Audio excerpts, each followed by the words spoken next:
I love to play sports. It doesn't matter if it's flag football, if it's disc golf, ultimate frisbee. I'll even pick up a basketball every once in a while.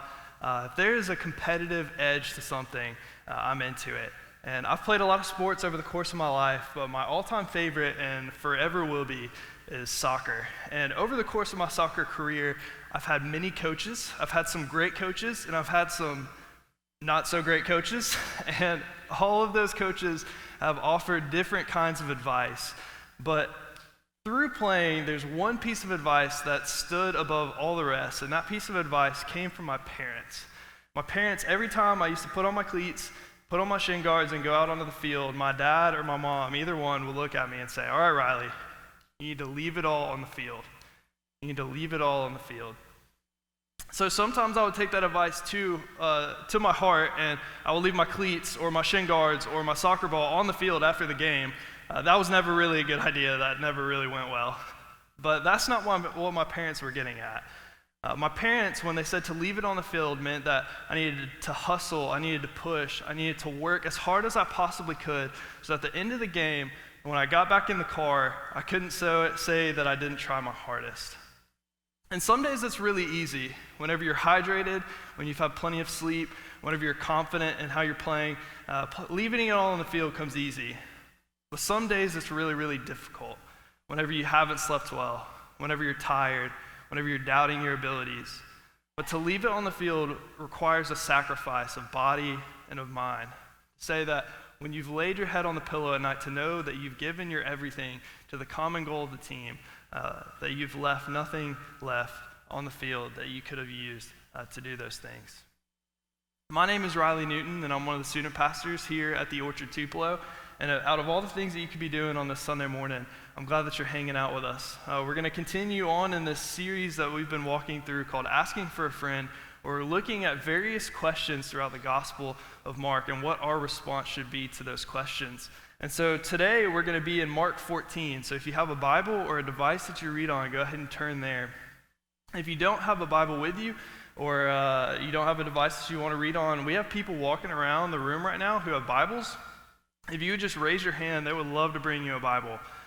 We believe here at the Orchard that the Bible is the Word of God, and as we read that Word, that we start to understand God a little bit more, and through that, we start to understand who we are. And so if you don't have a Bible that you can read or understand, we would love you to take one of those Bibles home with you. It's our gift to you, and if it would be helpful in your journey, please take it. But we're going to be in Mark 14, and we're going to start in verse 1. This is what Mark 14, verses 1 through 9 say. It was now 2 days before Passover and the festival of the unleavened bread. The leading priests and the teachers of religious law were still looking for an opportunity to capture Jesus secretly and kill him. But not during the Passover celebration, they agreed, or the people may riot. Meanwhile, Jesus was in Bethany at the home of Simon, a man who had previously had leprosy. While he was eating, a woman came in with a beautiful alabaster jar of expensive perfume made from the essence of nard. She broke open the jar and poured the perfume over his head, and some of those at the table were indignant. "Why waste such an expensive perfume?" they asked. "It could have been sold for a year's wages and the money given to the poor." So they scolded her harshly. But Jesus replied, "Leave her alone. Why criticize her for doing such a good thing to me? You will always have the poor among you, and you can help them whenever you want to, but you will not always have me. She has done what she could and has anointed my body for burial ahead of time. And I tell you the truth, wherever the good news is preached throughout the world, this woman's deed will be remembered and discussed."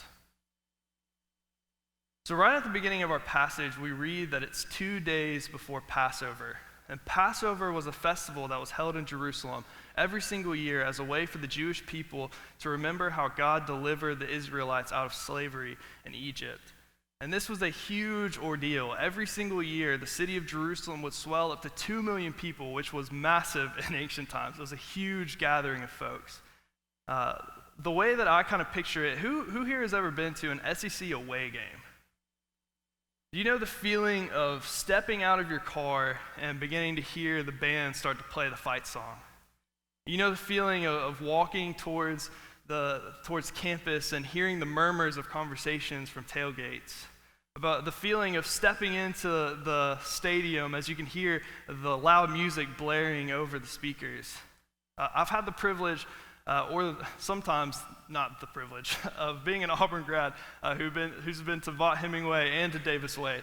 And I can tell you, stepping into those stadiums on game day, there's a nervous edge to it. There's a tension, there's an energy that's indescribable. You can only feel it if you're there in that moment. That's sort of what Jerusalem was like during Passover. Everybody was rubbing shoulders with one another. They were in close contact with each other. Everywhere that you looked, there was more people than usual. And so it created a lot of tension. And the Roman guard knew this. The Roman guards would be on alert. They would be monitoring the streets, making sure that there was no uprising, no revolt that could happen. And even in this passage, we read that the Pharisees understood that. That if they were going to arrest Jesus and kill him, that they had to wait till after Passover because the crowds were too volatile. If they arrested Jesus and killed him in that moment, there would be riots in the streets. And last week we read that Jesus stepped into this tension, that Jesus stepped into this chaos. He went straight to the temple and he began to rebuke the Pharisees for the way that they were treating God's people, the way that they had taken their power that they'd been given from their position and they'd used it for their own gain instead of the gain of God's people.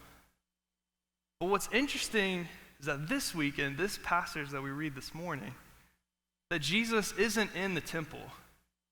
Jesus isn't even in Jerusalem with all of these people.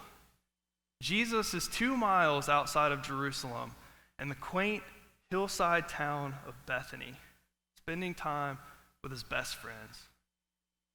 Jesus is retreating. With only a few days left before his death, Jesus isn't getting his last few sermons in with the masses, making sure that everybody's got all their T's crossed and their I's dotted, right?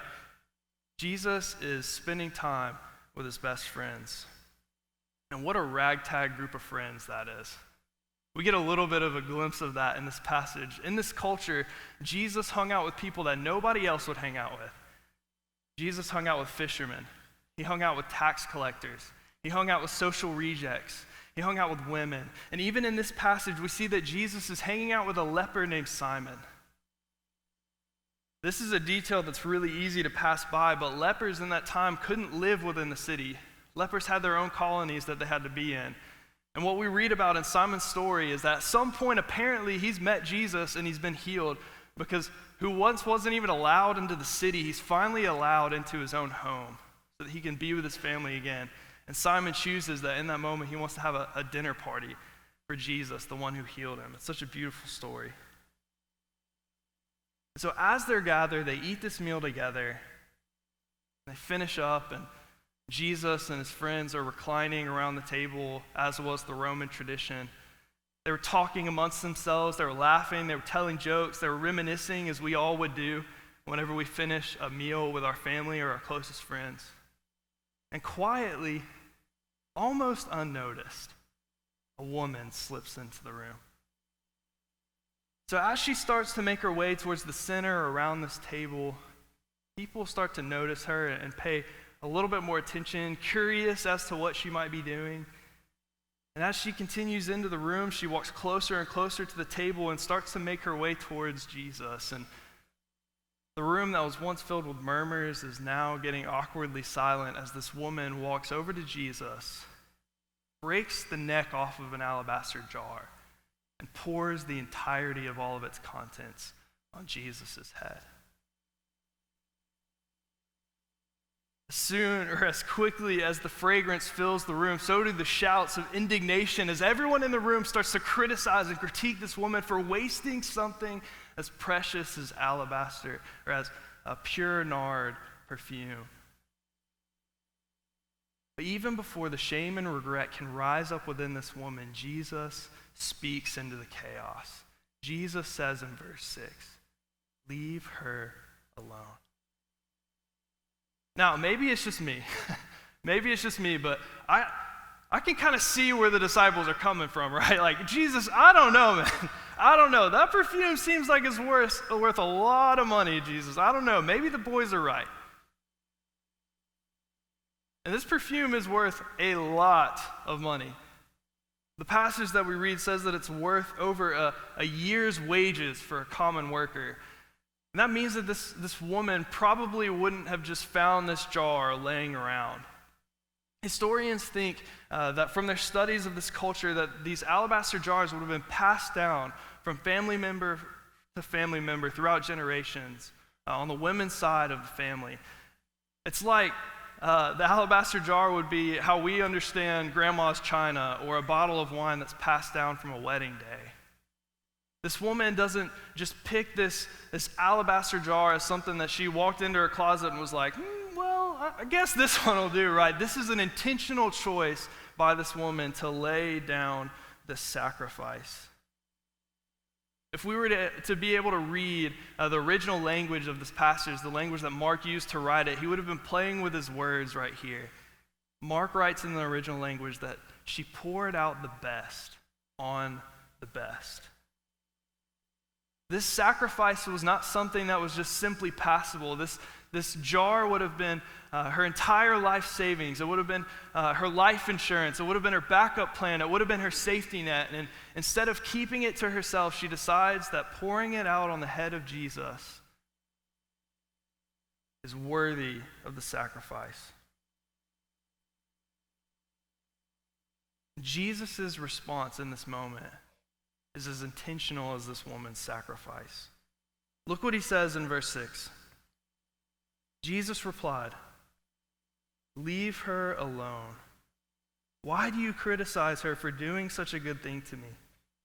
You will always have the poor among you, and you can help them whenever you want to, but you will not always have me." This is no coincidence that Jesus says these words. Because just paragraphs before this passage in Mark 13, Jesus lays out the entire plan to his disciples. He tells them from point A to point B to C to subpoints 1, 2, 3, this is what's going to happen. I am the Messiah. I am the one that you have been waiting for to come and set the world back to right order, to restore everything to the way that God intended. I am the one that you've been waiting for since you were little boys. And yet in this moment, the disciples missed it. The disciples couldn't understand, couldn't wrap their minds around what Jesus was saying because they expected this Messiah to come and take up a sword, not a cross. They expected this Savior to come and sit on a throne, not take up a crown of thorns. And as Jesus' words pass over their heads, the woman understood. The woman understood. Where the disciples couldn't understand Jesus' words and the depth of the love that he was about to pour out for them on the cross, the woman got it. Jesus tells the disciples, you must take up your cross, deny yourselves, and follow me. Whoosh, right over their heads.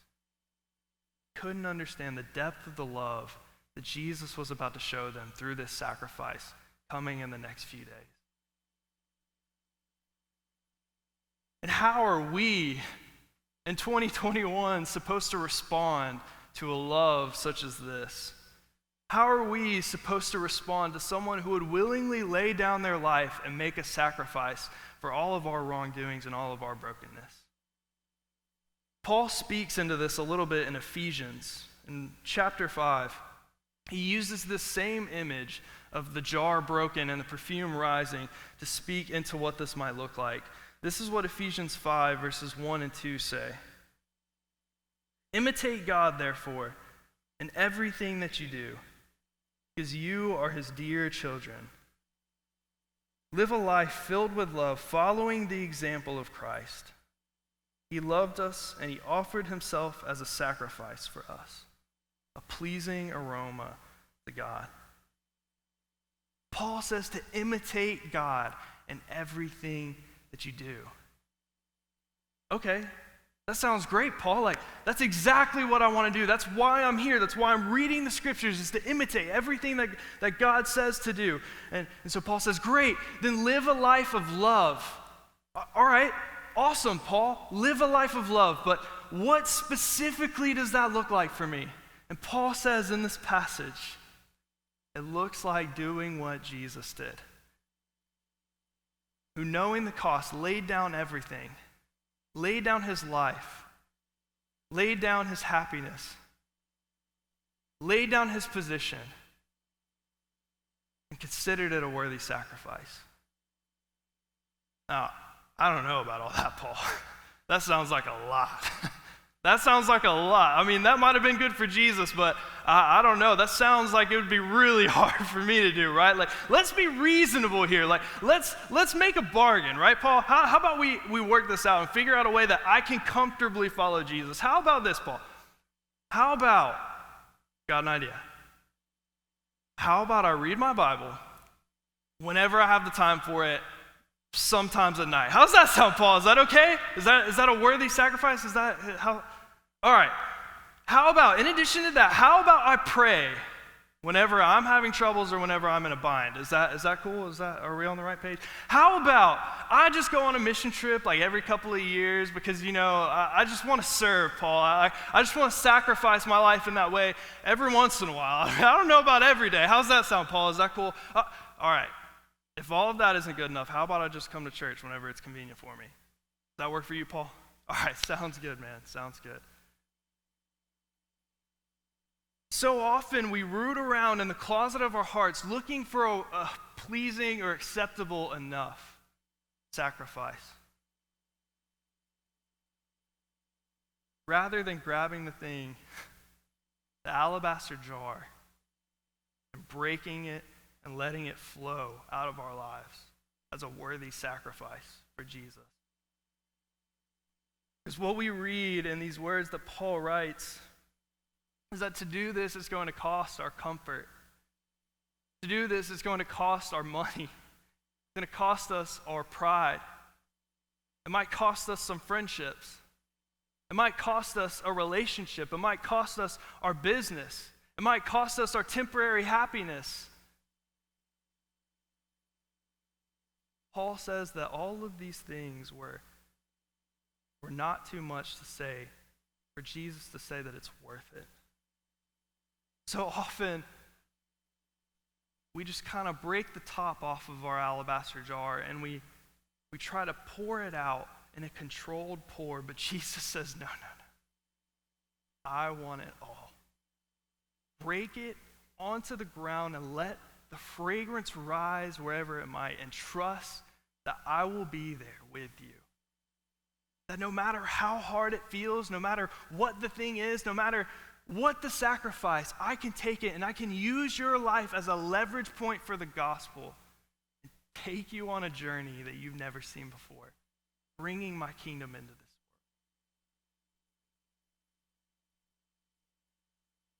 world. Where will we pour out the fragrance of our alabaster hearts? Because we're going to pour them out to something. We were built for worship. Part of who we are. If we're not laying our alabaster jars at the feet of Jesus, we're going to be placing them on the altar of something. This morning, where will we pour out the fragrance of our alabaster hearts? We walk into the room like this woman, finding the courage within herself. While her rational brain was screaming at her, telling her not to do it, the part of her that knew it was right walked into the room and broke this alabaster jar and poured it on the head of Jesus. Where are you this morning? Are you sitting at the table like the disciples, trying to calculate whether it's worth it or not? Are you trying to figure out if there's a pleasing or acceptable enough sacrifice to make that keeps our comfort, but also kind of keeps the foot in the door of following Jesus? Are you in the room at all?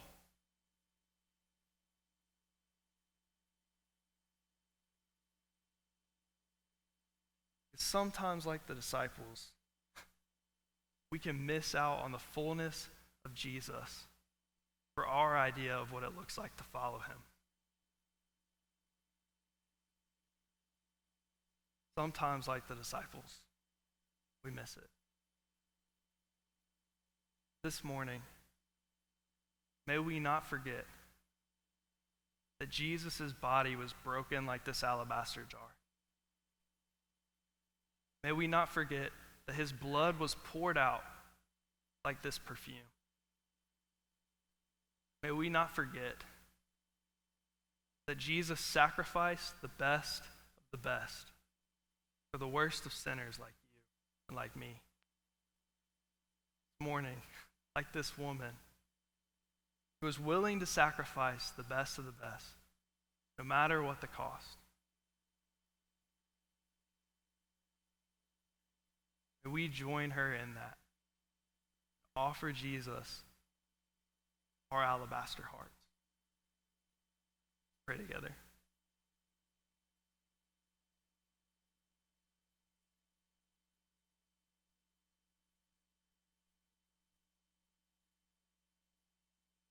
Lord, thank you for the opportunity to walk through your scriptures together this morning and expose the ways that we can be selfish, the ways that we can be prideful, the ways that we can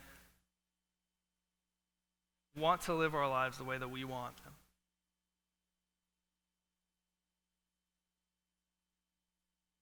So, Lord, as we wrestle with this passage, as we let it sink down into our hearts and into our minds, I pray that you would show us sacrifice. That you would show us the thing that we've been too scared to let go of for too long, following you at arm's length.